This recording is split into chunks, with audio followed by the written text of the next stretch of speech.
First. Right, okay, we're there. Okay, wicked.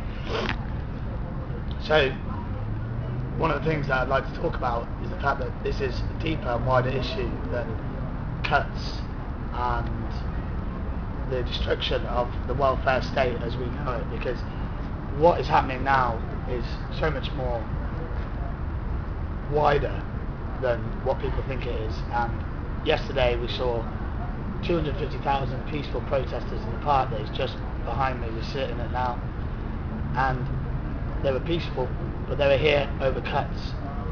Not here because there is a person dying every second from preventable, curable disease in Africa.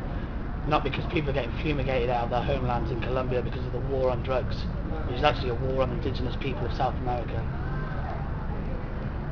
They're not here because we're exploiting the natural resources of every other country, including our own, which is being exploited now by a conservative government that is selling both human and natural resources to the private sector, and they have no regard to actual sustainable economic growth in our country and providing a sustainable future for our children. And the wider issues cover so many things.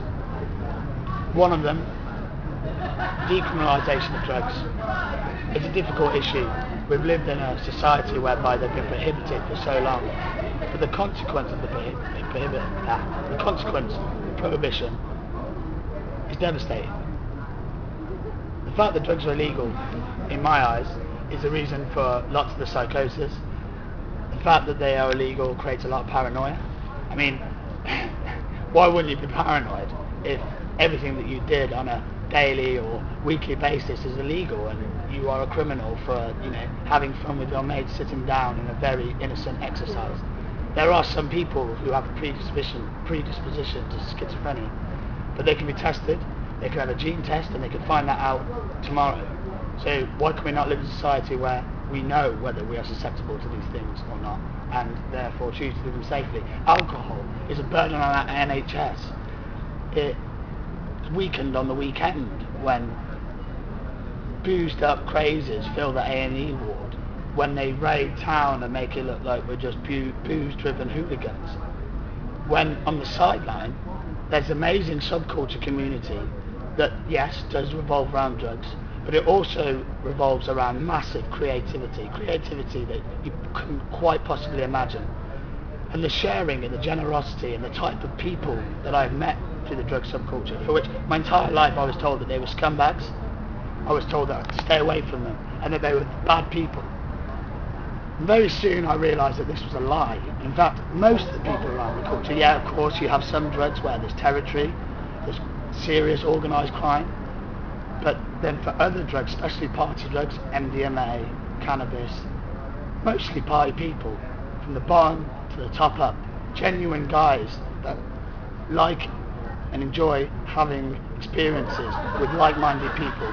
And these experiences, they don't last for 3 hours, they last for 3 days, where you end up cooking a meal for 15, 20 people on the Sunday when you're all feeling a little bit messy or hungover. Now this doesn't happen in normal culture. It doesn't happen in our normal societies and community. It just doesn't.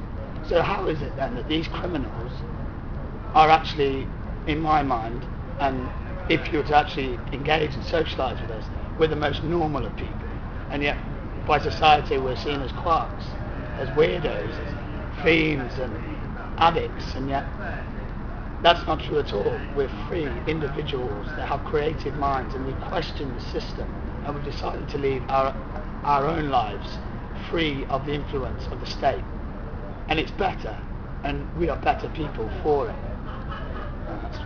Excellent, man. Hey, listen, brilliant though. Hey, excellent, man. That was spontaneous. Cheers for that, eh? Yeah.